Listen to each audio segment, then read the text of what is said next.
Hi, this is Mason, and you're watching the 315 with Brian Higgins. Now it's time to start the post-game show. Here's Brian.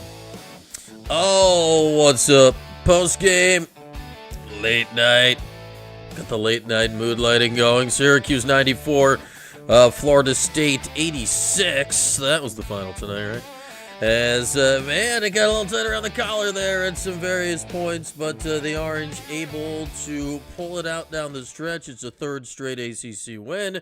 It's his third straight Donnie Freeman 20-plus point performance. A breakout game in many ways because he actually got to get some shots in the second half.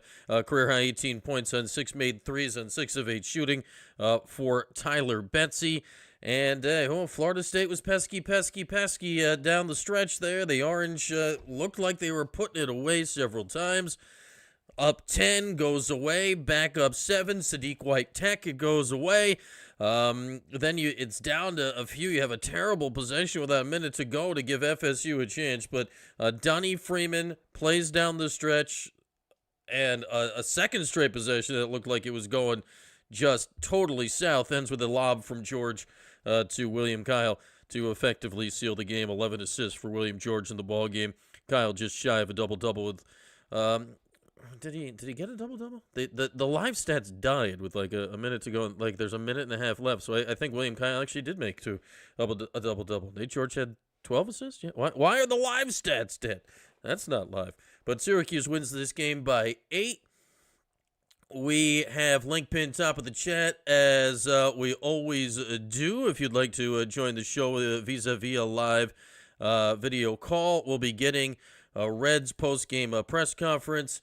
I hope before too long. It's late, Red. We'd like to hear from you and keep it moving, but man, even in a nice win here for Syracuse, Florida State's not great, but they play an exciting style, kept the game up-tempo, wild, three-pointers flying all over the place. Man, Syracuse, played with their foot a little bit with the turnovers, but they were able to pull it out in the end and keep it moving. All right, welcome in, chat. Thanks for the info, Weez. Always good to know. And yeah, I Tyler Betsy, Nate Kings. I know Nate hasn't been playing well offensively. I think he's a better other stuff guy for sure than Betsy. But today, Betsy 20 minutes, Kings 18 minutes. So they did not.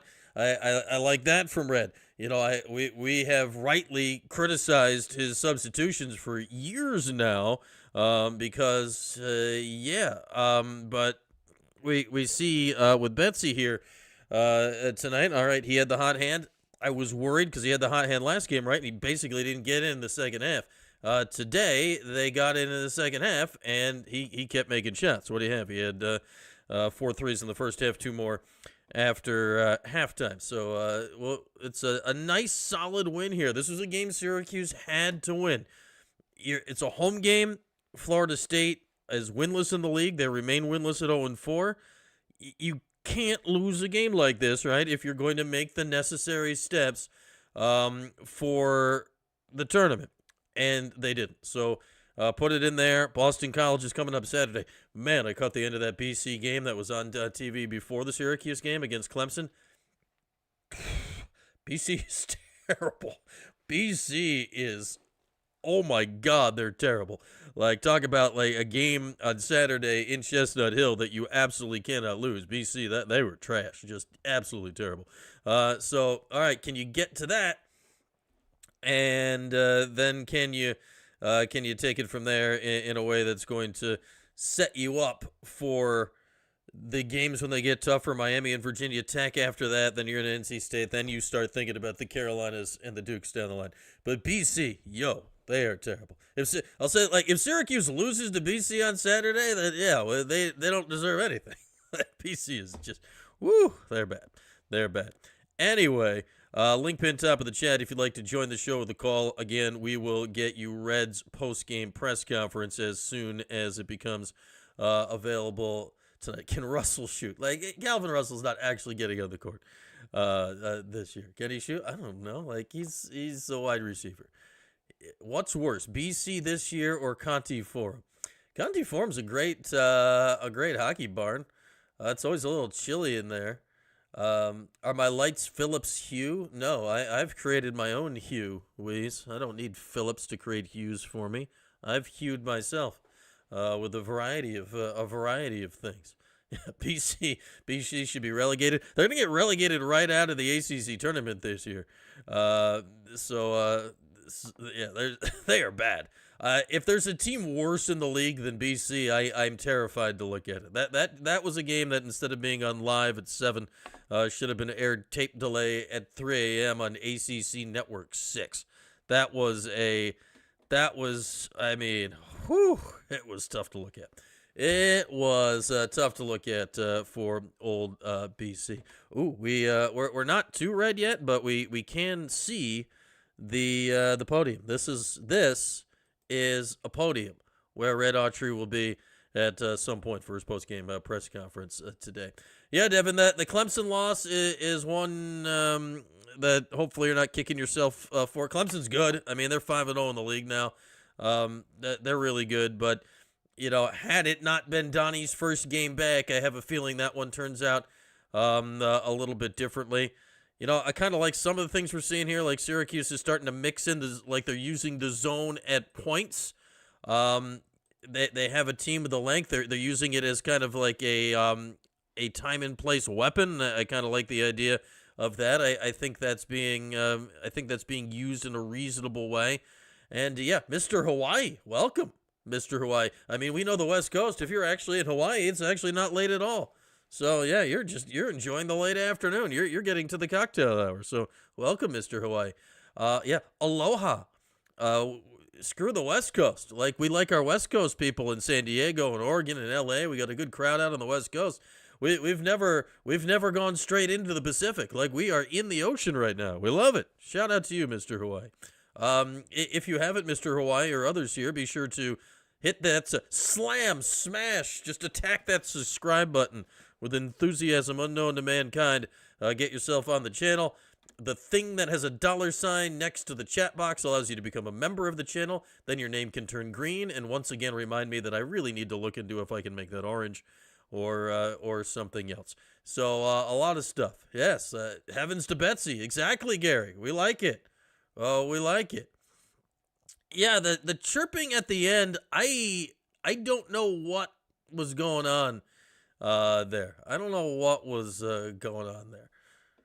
So, but then it all seemed they did the handshake line and everybody seemed fine with life. So that was all kind of peculiar, was it not? I don't quite know what the deal was on that. So we'll see what's down. Yeah, Fran Brown was there. He had to make sure nothing happens to his star wide receiver. He's got eyes on Calvin Russell. If things pop off, Fran's gonna get in there and he's gonna work it. Fran's got to do it. He's got to make sure nothing goes haywire with Calvin Russell. Somebody's got to catch the football next year. So we'll get the Red Autry presser here shortly. The Sadiq White tech is like, man, that's now twice here for Sadiq. Remember the Hofstra game? Yes, we do, because of the terrible nature of the loss. But it was Sadiq's tech in that game that completely flipped the game on its head. And then it was today the Sadiq tech that allowed Florida State back in the game. So it was tough. Can you have a moral victory and an actual victory simultaneously? I suppose you could. There you are, Joe. Good. I'm glad we popped up in the search bar. You never know. Yeah, we're here now, Joe. So you come here. Slam that subscribe button, Joe Games. Glad you found us. Glad we appeared in the search bar. Good work, algorithm, delivering Joe to us here on this channel. Good to see you. Thanks for hanging out. If Joe or anybody else would like to make a live video call to the show, the link, as always, is pinned top of the chat as we await Red's post-game press conference, which he's been taking longer and longer, but I'd imagine here as we close at 11:30, he might want to pick up the pace a little bit. Yeah, Syracuse, the second half, Matt NY, like that game was over, not over, over, not over, over, not over, over, not over. It just kept happening the whole time. Kept happening the whole time. Yeah, Russell comes on the floor. Fran runs on the court to save him. Yeah, that could be fun. We could we could do that. Yeah, Kings is not shooting it well, Daniel. Like, I like Nate Kings, the basketball player. Like, he's still defending you. Like, you talk about him versus Betsy, right? Like, Kings is obviously a way better defender than Betsy. But, yeah, Nate's not quite doing enough on offense right now. So, there we go. I don't know, Joe. I was getting this ready, and I had turned off the TV already, so I did not see his post-game interview. Plus or minus. He ain't playing, Mark. He ain't playing. Yeah. Just get up in that search bar, Matt, and why everyone should be searching for my name at all types of the day or night. Yeah. Winners are watching at the moment. Fran's there. He's just running in with the soap. Red, I didn't get to use these shirts and hats during the season. You take them. You take them. That'd be hilarious if Red came out in winners get washed gear because Fran's trying to keep the inventory moving. He's loose on the inventory. Yeah, spread went from 8.5 to 4.5. Yeah, and Syracuse ends up winning by 8. So they covered one and did not cover what would have been the other. Oh, good, they finally updated the final box here. So Donnie ends with 25 points officially, 13 assists. Nate George is a weird player to watch, isn't he? 8 points, 13 assists. That's a great game, right? But the turnovers, like that possession with a minute to go, he has some bizarre moments during the game. Bizarre moments during the game. Yeah. I hope if he just what did he do? Did he leave Anish and T.O. in the lurch? He left my guys in the lurch. Yeah, I don't know, technical difficulties or something. They were having some difficulties all night long. Clearly, people kept telling Anish the wrong promos to read. He was definitely loving that. I could tell that he really loved being told the wrong promo to read almost every time a promo came up. You can make a push for JJ's player of the game, obviously, as we go along. I'm about to sneeze, it feels like. I'm going to mute my mic so I don't sneeze on you. Wow, that sneeze that was explosive. That came out of nowhere. Yeah, JJ 15 points. I thought 7 of 10, very efficient. I thought JJ was pretty good tonight. Can we go with Donnie again? We'll give that our Wild Birds Unlimited player of the game as we go on throughout the show. Donnie had 25 and 8. He was fantastic. Obviously, you got to toss Tyler Betsy in the pile. He has a career high 18 points. We'll flush it out as we go on. Oh yeah, somebody suggested I do this last time. I can create a poll. Oh wait, there's Red. Oh, that's not Red. This is Luke Laux. Luke Laux is at the podium. Who let Luke Laux to the podium? Should we watch Luke Laux? What do you got for us, Luke Laux?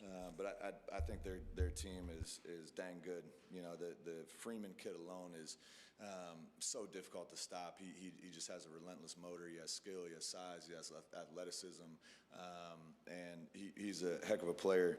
And then their role players do such a great job. You know, the Tyler, number 5, came off the bench and hit 6 out of 8 threes. That's his job. And tonight he did his job at a very high level.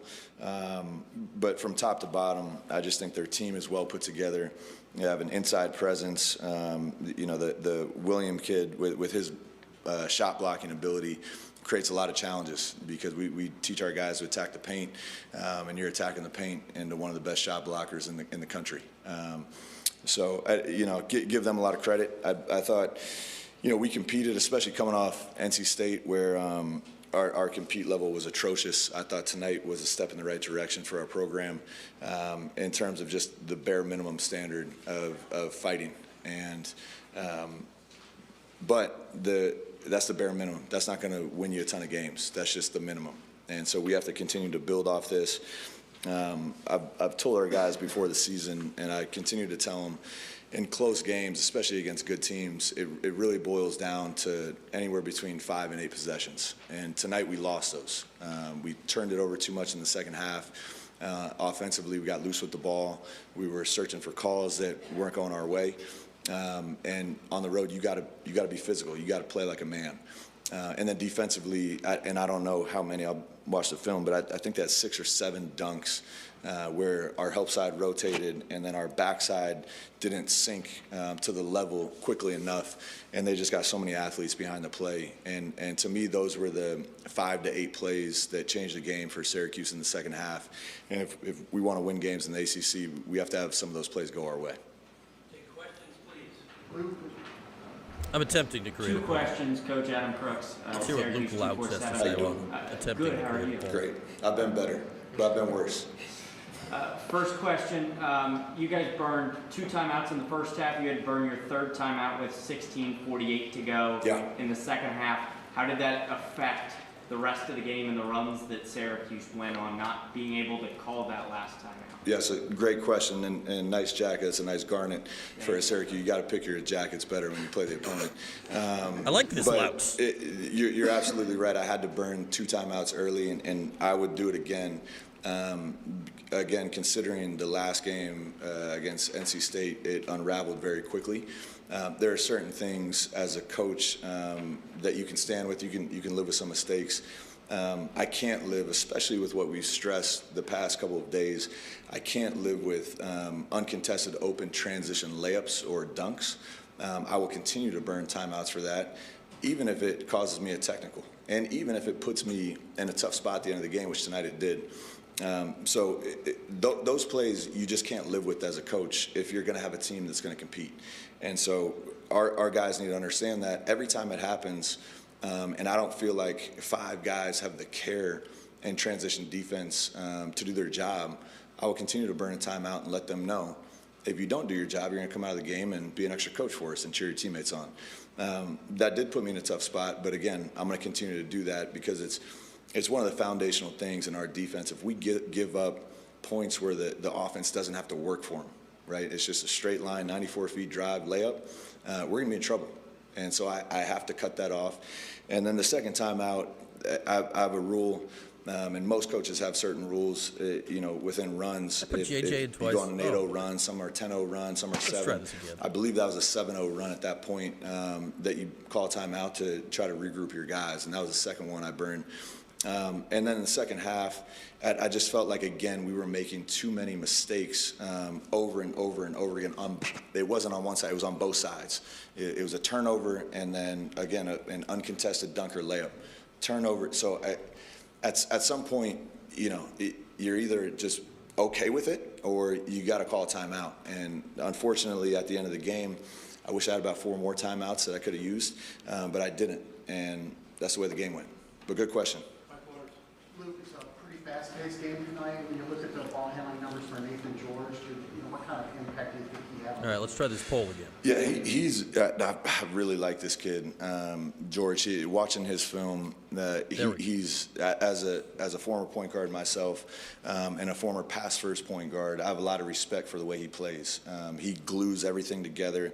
Obviously, Freeman is who he is. That kid is an absolute monster. But George really sets the tempo and the pace for those guys. Specific to what you said in terms of their pace, and they're not the fastest team in the country by any means, but they're opportunistic, and a lot of that is from George just feeling and reading the game. He can push with the pass. He's certainly a crafty passer. I don't know how many assists. Goodness gracious, he had 13 assists tonight. And that's what you get from him. I didn't realize he had 13 assists. That's super impressive. But he does set the tone offensively for those guys, and he's a pretty pesky defensive player as well.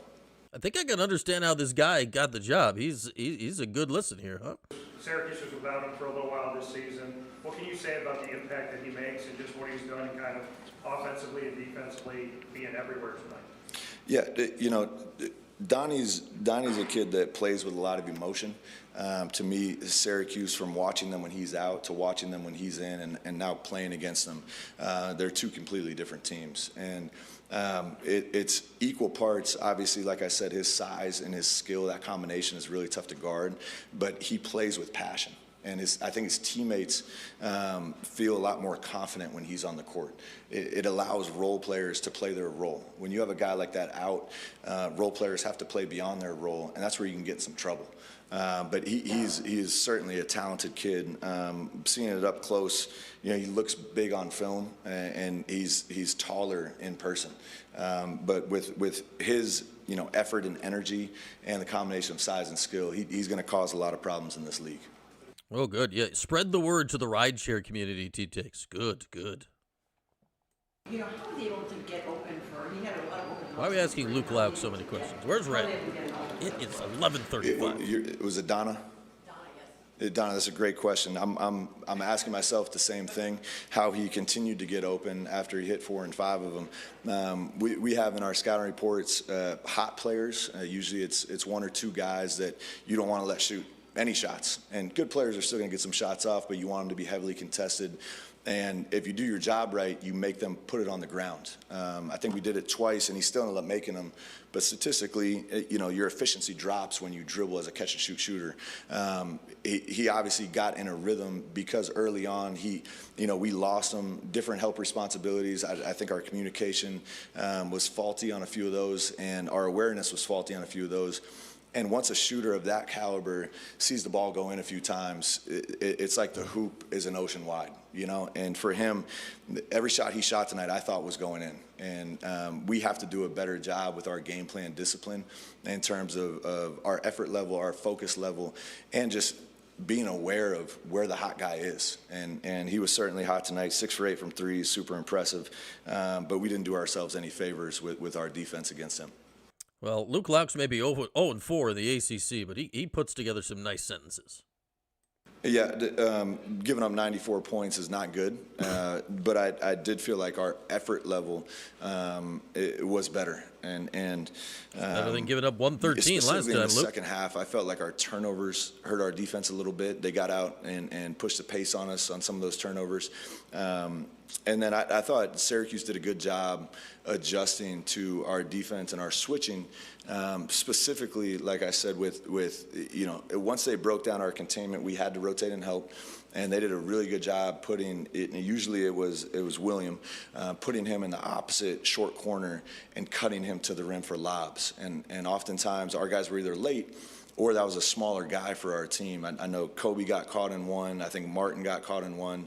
You got a 6'10" guy with a 90-inch vert. It's going to be tough for some of our smaller guys to do their job if you don't contain the ball, and the help has to come. So it certainly wasn't a perfect defensive game, far from it.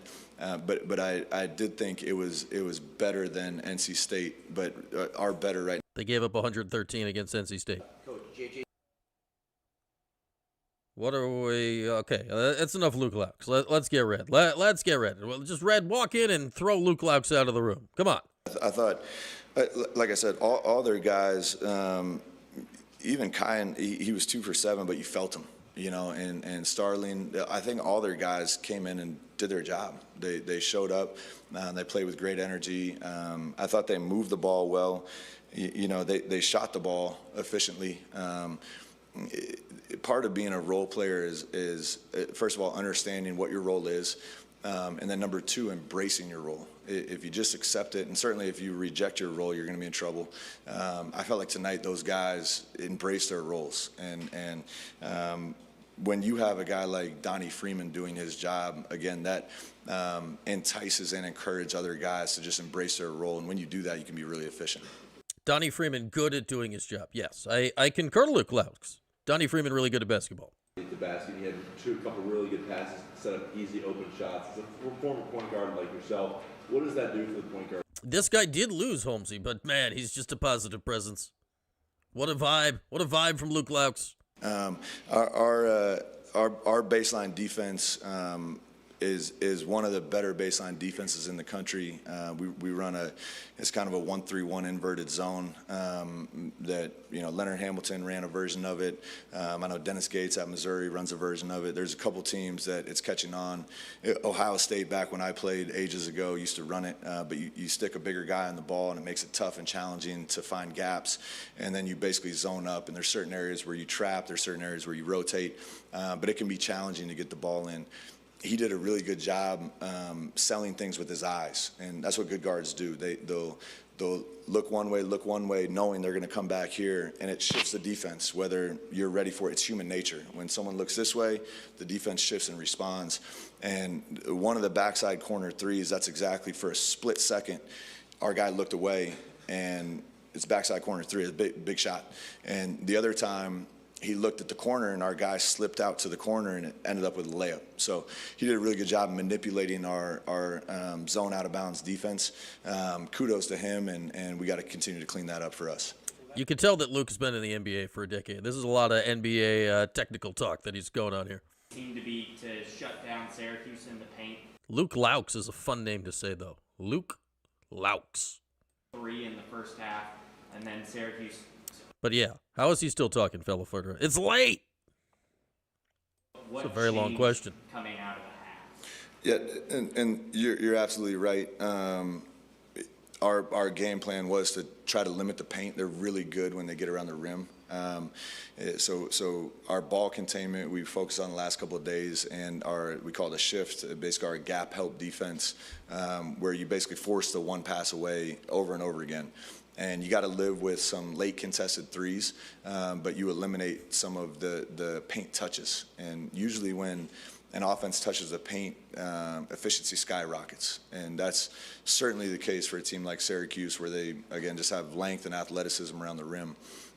In the second half, I thought our ball containment was much worse. And that, again, like I explained, need better ball containment. Puts you in rotations. If you can't keep the ball in front of you, help has to come. And once help comes, the dominoes fall. And you can be the best defense in the world. You're playing catch up at that point. And Syracuse did a really good job creating those advantages off the bounce by attacking our closeouts. And then once they created that advantage, they kept the advantage until they were either getting dunks or wide open shots. Thanks, everybody. Thank you, guys. You're welcome, Luke Laux. The Syracuse media must just be, like Luke was saying, every question was a good question. After being in there for 4 decades with the Heimer, people are what? Good question. Are we sure about that? All right, Red. Let's keep it popping. Let's get Red in there. Let's get Red in there. Should we just stare at the podium until Red arrives? I think Luke Laux is a really fun name to say. Yeah. He was part of FSU's ACC title-winning team in 2012 when Syracuse was not yet in the ACC. So to say I remember anything about Florida State basketball in 2012, it would be incorrect. Hey, look, there is Red. You're not Luke. You are not Luke Laux, but you also have an alliterative name. You're Adrian Autry. How about that? An alliterative coaching matchup. Red studies the box score. What do you see, Red? First, I'd like to give credit to Coach Laux in Florida State. I thought they came in here and played a really good game. I thought, they came in, and I thought at the beginning of the game they started ready to play, and we didn't. I thought we finally responded, but the inconsistencies, the inconsistencies on defense was an issue. And finishing plays, getting them to miss but not getting rebounds. They got 15 offensive rebounds. That's just not a good recipe to continue to win and try to win. So again, I was proud that we pulled it out. They made the plays that they needed to make, but just really disappointed on the defensive side of the basketball. And it's been like that the last couple of games, even though our offense has improved, and that's. Where we can't let the defense slip, and that's happened the last couple of games. And, we have to address that moving forward. We can't continue to, let teams score in the 80s and the 70s. I mean, the 80s, that's just not good. So got to get better at that.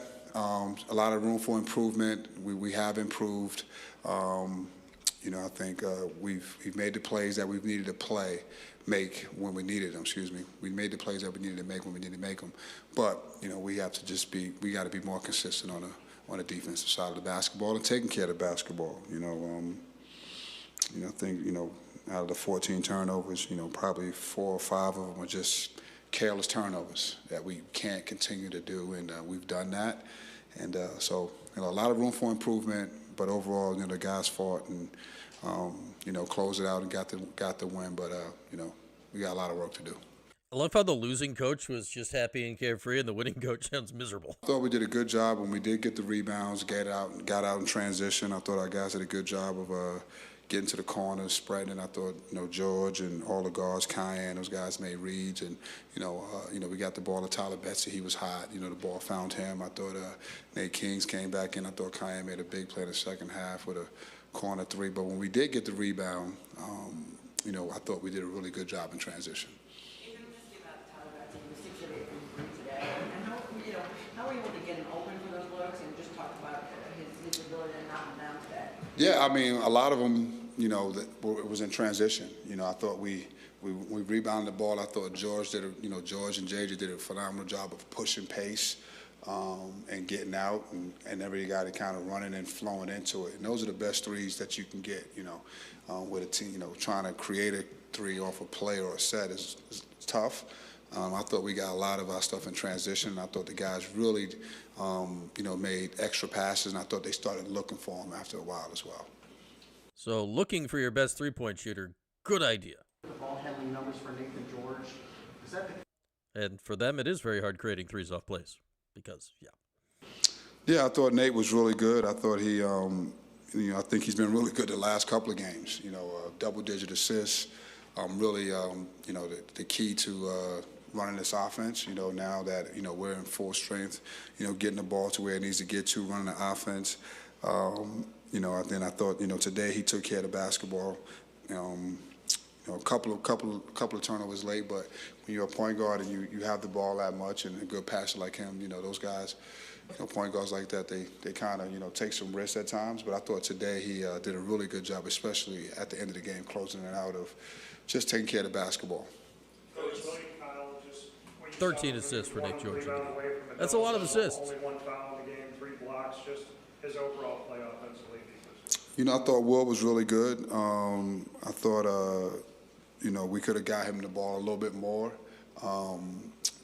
especially when they were switching a lot. But I thought he did a really good job of kind of standing around the basket and getting rebounds and, and finishing off some plays. He was a catalyst of a lot of those rebounds and pushing it out, getting fast breaks. But Will's been really good for us. Again, he's being productive, and that helps when we can get him in double digits. That means the ball is moving. Today we had 22 assists. That's what we want to do. Share the basketball because this team has a lot of weapons, in my opinion. I think Will is a big part of it. We need to get him involved in offense a little bit, finding him. But he's rebounding. 5 offensive rebounds. This was a team that we knew we can get some extra possessions, and he did that. National Alliteration Day. Every day should be that, Weez. They were sharing the sugar today, all those assists. The zone. Again, we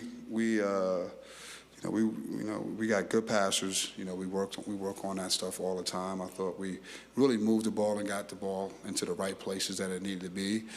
Even on the press, I thought we attacked their press for some easy baskets as well. Kind of for the 3rd straight game, kind of relying on Donnie coming down the stretch there. Mario. What do you see out of him to have that trust and to be able to go to him in crunch time? When you talk about having a guy, a go-to guy, and I think we have a couple of those guys. Donnie's just efficient.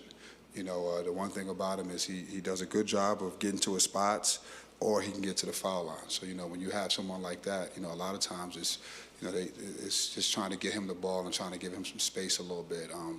he's a mismatch problem. You know, he was switching, so he got some smaller guys on him. I thought he did a good job of, you know, getting to his spots. You know, so again, Donnie is efficient. You know, he's playing really well. You know, we have to get better, and we talked about that. You know, on rebounding and on the other side of the ball. But you know, offensively, you know, he's one of the better players in college basketball. Steve White had a couple nice moments tonight, and then he had that one foul which he compounded with the technical. It's the second technical this year. What do you say to a kid like him who does play with a lot of enthusiasm and energy? You know, I think the one thing we talked about, and we continue to talk about, is being able, like you said, this is the second or third time, and even our group, you know, having that competitive discipline and composure. You know, we got to do a better job of that. You know, this is the third game that, you know, I think we've had something like that that's kind of shifted momentum. So we have to do a better job of that. We can't give points away. We got to be able to control our emotions, and that's what we talked about, controlling your competitive emotions. You know, that fire that makes them good, we still got to be able to control that in the lines. You know, I don't want to take that away, but we got to have a little bit more better discipline than that. No yelling directly toward the referees, especially if you're a freshman. Technical foul to keep the momentum on your side, because it looked like your team responded well. Yeah, you know, we you know, I was preaching, you know, getting stops, you know, and trying to, you know, get some stops and finishing plays. You know, that's all we were trying to do, is string together some stops like we did in the beginning of the second half. I thought we came out in the beginning of the second half, and, you know, I think we went on a 10-0 run or something like that. We jumped up, got up quick, and then Kill shot. we had our dips again. So really, in those moments, it's really, for us, the key is being able to get some stops. I'm curious about, like, just sort of philosophically about when you go to the zone, and you've done it a couple of times, if you're having some problems rebounding out of the zone, which a lot of teams do. So how do you balance whether you want to try to go a little zone and when you need the rebounding? You know, it's something that we got to get better at. The zone's been good for us the last couple of games, but, you know, it's just a feel. You know, it's just a feel of your team and kind of the way the other team is attacking and looking at who they have, you know, the personnel. And I think that's the beauty of our team at times. You know, every time we're out there, we always have length with our guards and so we can kind of, you know, kind of switch that up at any moment in time, you know. But it's really just the flow and the feel of the game. You dropped a game to Clemson a few weeks ago. Have you seen more of a sense of urgency with your basketball team? I have. I think you know, after that Clemson game, you know, we felt like, we fought, and we again, you know, had a couple of things that just didn't turn our way. But yeah, I think they understand the job at hand. I think this team is growing and learning how to finish games. You know, that's the one thing I will say. All right, but we got to clean up some stuff in between. But this team is definitely, they understand what's going on. They understand they want to win. They want to do it together. This team is one of the most connected teams that I've coached. And so, again, we're continually growing together. But the urgency is definitely there. They understand, you know, every game, what's at stake. You know, this season is ramped up as fast, you know, and again, and they love, you know, when they get a chance to play. These guys love playing, and they love playing together and playing for each other. Time for one more. Coach, what a midweek 9 o'clock tip-off. Does that affect anything? Yes, it's late. Game preparation? We're tired. You got another one coming up here shortly, and then another one. Tomorrow's gonna suck. Does 9 o'clock do anything different? You know, I mean, you know, I don't like the 9 o'clock games, but I'm not playing, so. But I thought, you know, even tonight's tip-off time, I thought our team needed the extra rest, you know, just traveling and coming back from Pittsburgh, so I didn't mind that.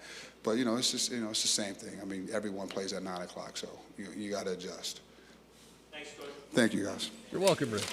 There he goes. Adrian Red Autry. Post-game press conference. A very alliterative press conference. Adrian Autry, Luke Laux. And there we are. Little basketball for you this evening. Link pinned top of the chat if you'd like to join the show. We've still got some time. Poll's still going. We'll deliver our Wildbirds Unlimited player of the game as we go along. Donnie has a rather significant lead in the poll. Other trailing with just 2% with the precincts reporting. Bedtime for Devin is in 8 minutes. He's cutting himself off at midnight. Yeah, of all the trips to worry about travel from, the shortest one in the league is all right. Like that is as easy a flight as you could do. Like you're barely into the seat before you're touching down in Pittsburgh. And then you have the lovely bus ride from the airport, and you get to go through the tunnel, and you pop out in Pittsburgh, which is frankly a gorgeous city. You pop out right with the Three Rivers, and it displays itself in front of you with the bridges and the stadiums and the buildings and whatnot. So we, I don't know. Did that tire him out? Did that tire him out? I don't know. I'd say, yeah, it was back-to-back road games, but these 9 o'clock games, again, does it affect, college kids playing basketball at 9 o'clock at night? Probably not, but it just, you can see the crowd when they panned out. It's not a big crowd. Clearly, there'd be more people there at 7. I get it's a TV thing. I get there's a lot of reasons for this stuff, but you wish, could you bump it up to 6:30 and 8:30, 6 and 8? Could you do something to give a chance for these East Coast teams to get a crowd for a late game when, unless it's like a major game, it just feels like you got stuck with the booby prize to be playing that late. So it's but great crowd here. So you're all doing well. You're all doing well. We'll hang out. Whatever, we'll deal with it. Tomorrow I don't know how much you're gonna want to deal with me. It could be a grumpy morning, but tonight we're locked and loaded and ready to go. All right, link pin top of the chat to get your calls in. As let's start with our guy Anthony this evening. What's up, man? Hey, what's up, Brian? Doing good. Solid win for the Orange. You think it was solid? Hey, look, I'm gonna take my hat off and scratching my head because that's a lot of scratching my head. I don't know how we won. No, here's the thing. The good thing is that Red on the podium, he acknowledged all the inconsistencies because this game was all over the place. It was the most inconsistent game that I've watched. But on the podium, he acknowledged everything. That's a good thing. He acknowledged that, we got to get the ball down low. Like Kyle was open during the first half down low. Mm-hmm. And it was the ball movement was just terrible. They were dribbling outside the 3-point line, too much dribbling, no passing down low to Kyle for the lob. Red acknowledged that at the podium, but during the game, it seems as though he just sat with his arms crossed watching them. So I think he needs to do a little bit more real-time adjustments. But, Donnie Freeman, you said he played pretty good. I say that he caused a lot of turnovers. He got blown by. like numerous times he got blown by. He couldn't stay in front of his player. And then this is all in the first half. The SU got picked like crazy. It's slow in the rotations, and that's how Florida State got all open 3-point shots. And then at one point, I think it was 18 minutes in the first half, Donnie got double teamed down low, and everybody was standing around on the outside just watching. Then he ended up throwing it away to Florida State for easy, easy fast break. Second half, they started sharing the ball. I think Red acknowledged it probably during the second half break. He went in there and told them they got to start sharing the ball. Then as soon as they came out, they start getting open lobs to Kyle. They did force some passes. They would, why don't they pass around the perimeter? They usually do these screens and hand it off. Why don't they pass around the perimeter to get people open? They just don't do that. But, again, we won the game. I'm being critical because I do not like that game. I mean, we got what do we got? We got Boston. We'll probably win that. Virginia Tech playing inconsistent. I don't know how we're going to win that. Miami playing inconsistent. I don't know how we win that. North Carolina State playing inconsistent. I don't know how we go. We might beat Notre Dame playing inconsistent, but I don't know how we win that game. Donnie bailed us out, and Florida State bailed us out with their turnovers.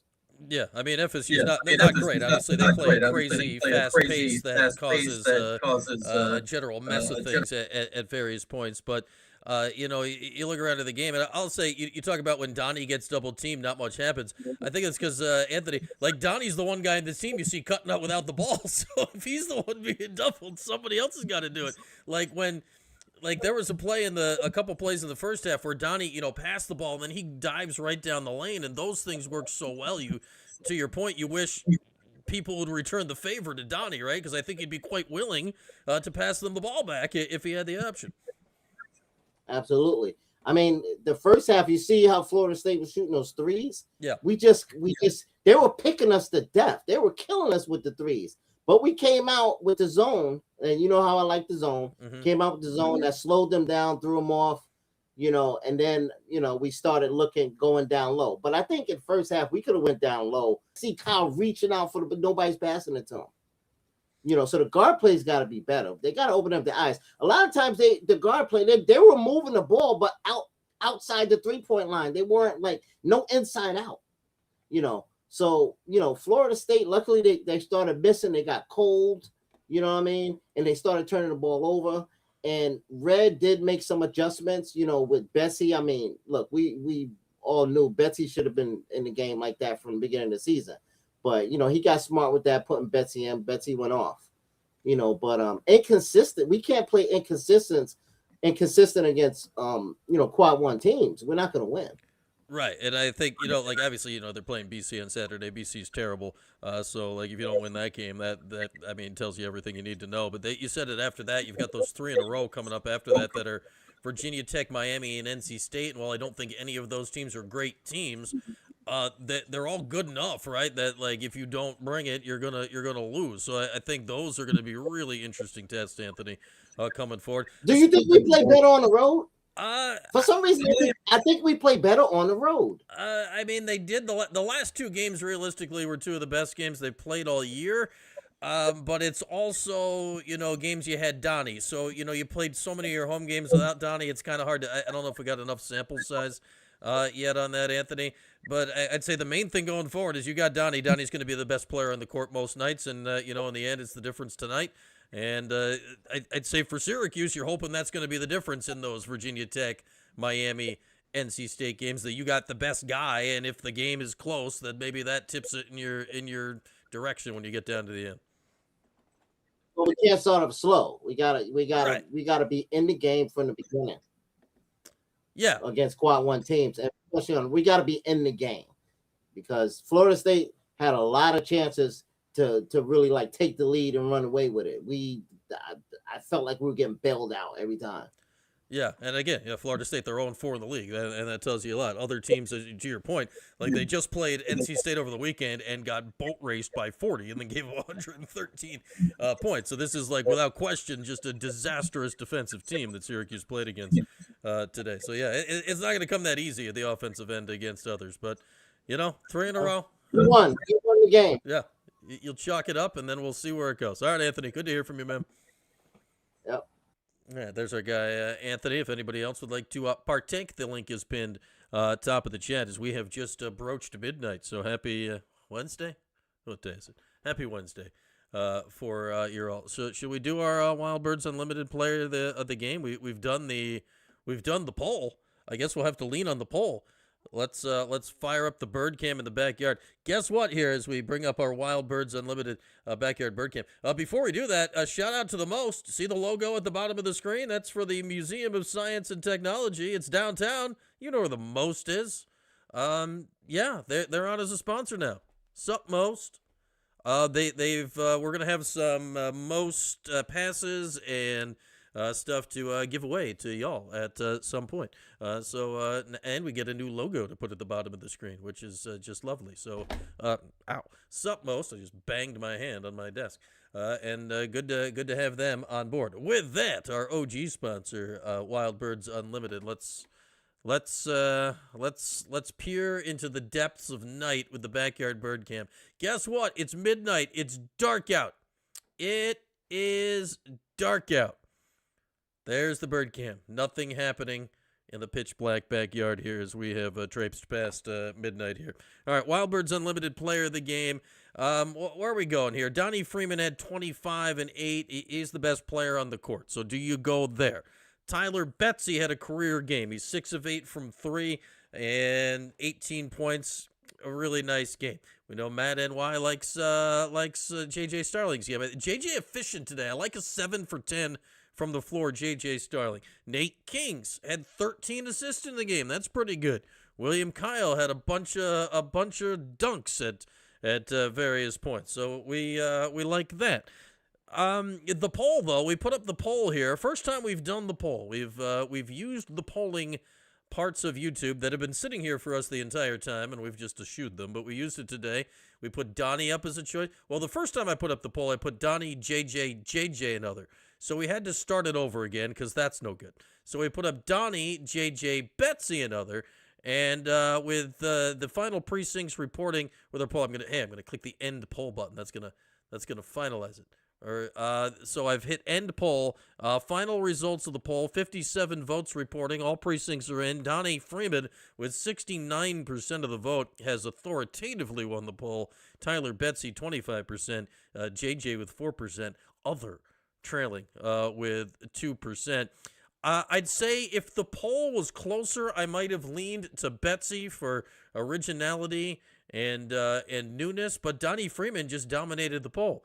Donnie Freeman is dominating the Wildbirds Unlimited Player of the Game Award. Donnie Freeman now 4 games into ACC play. Let's make it official. Has won every single Wildbirds Unlimited Player of the Game Award since he returned from injury.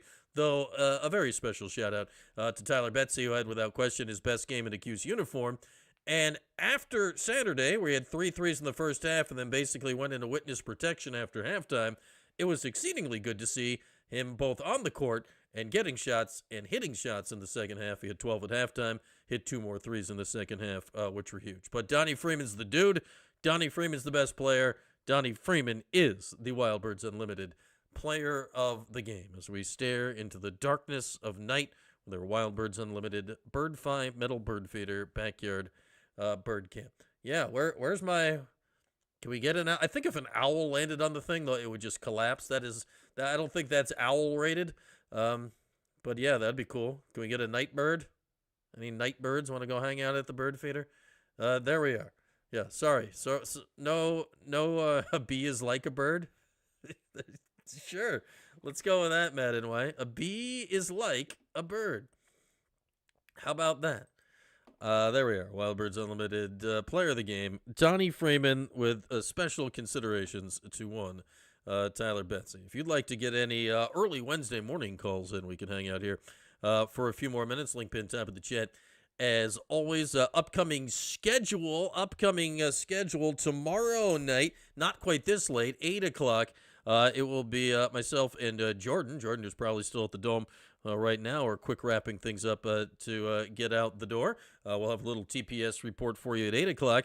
Then Thursday morning, which is technically now tomorrow, we'll be live in the 315 at 11 a.m. with, you heard him during the press conference today, with special guest, the Hall of Famer, one Mike Waters, will be joining the show on Thursday morning sometime in the 11 o'clock hour. So we'll have Mike on Thursday morning.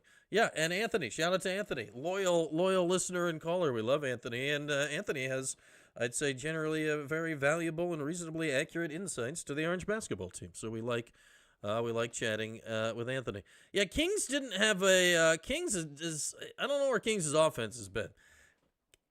I kind of liked what Kings was doing like a month ago because I think his defense is pretty good. Like, he's their best, most consistent perimeter defender, though I think JJ is much improved. And, you know, I think Nate George has his moments. But, you know, you got to give Betsy minutes, right? Because Betsy's your best shooter, and I don't think that's arguable at this point. I think he's your best three-point shooter by a wide margin, and realistically, when you're going through the lineup, Betsy's going to be in there instead of Kings right now. You're not going to be playing them together. That wouldn't make a lot of sense. Betsy's going to be playing in your big lineup as a 3 alongside Donnie and one of the centers. I suppose you could do them as a 4 or 5 if you want it at some point. But, yeah, I think Kings' minutes, like, he still has a role and a valuable role on the team, but I think Betsy, like if Betsy keeps shooting like this, he has to be in the game. He has to be in the game because much like Donnie has changed how the offense works just by his presence on the court and being able to score in different ways than really anybody else on the team can score, Betsy changes how the team needs to be guarded, either by getting wide open threes like he got today, or when defenses catch onto that, it's going to open up something else because, yeah, he's going to be on every scouting report going forward, like capital letters shooter at the top of the box score, just letting people know what's up. Smash and Louise has made a motion to close. A motion to close. What is it, late? Yeah, it's late. It is late. So we've given you the upcoming schedule, TPS report later tonight. That'll be in around about slightly less than 20 hours from now. So we get, I'd say, a full night's sleep. We're kind of a bit late for a full night's sleep, but address the Roger Ayers when he's on the court. He's nefarious. I didn't know that Ayers was nefarious. Was he nefarious tonight? I mean, it was Clarence Armstrong that called the tee on Sadiq. Was Roger nefarious? I don't know. What was he?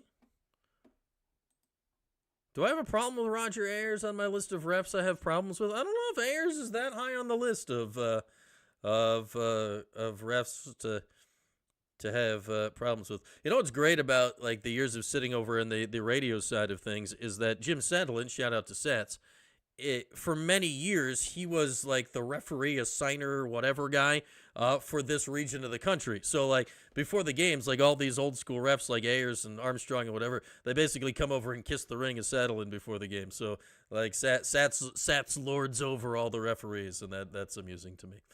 Did Coach Luke Lauk stay at a Holiday Inn Express last night?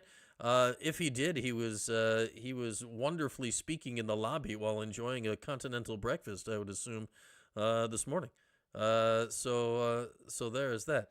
Yeah, but like, was Roger Ayers the problem tonight? I don't know. Was the refereeing was a bit weird. Like they didn't call fouls in the first half, then they did call some fouls in the second half. Would I put it on specifically Ayers? I don't know. I just like how all the refs go over and, you know, they get the proper benediction pregame from Sats before they move on. They move on with their day. All right. Anything else before? Spanish and Louise has already made the motion to close. Nobody has seconded, but we are rounding the poll here of an hour in late night, and those alarms are going to be ringing awfully early in the morning coming up. But Syracuse has won their third game in a row. Boston College is coming up Saturday. That's a 2 o'clock tip. Yes, 2 o'clock tip on Saturday, I do believe, for Syracuse and Boston College. Yes, 2 o'clock tip on Saturday when Syracuse goes and plays what, BC's got to be the worst team in the league right now. Like, talk about Florida State. They're all offense, no defense. BC does not have an offense. BC's offense is non-existent, and if Syracuse does not win that game on Saturday, that would be an inexcusably major problem. All right, TPS report tomorrow night. Tonight, TPS report Wednesday night. Mike Waters, our guest on Live in the 315. Thursday morning. Go to sleep, people. Thanks for hanging out. We'll talk to you later on today. Thanks for watching the 315 with Brian Higgins. Don't forget to like, subscribe, and turn your notifications on. We'll see you next time.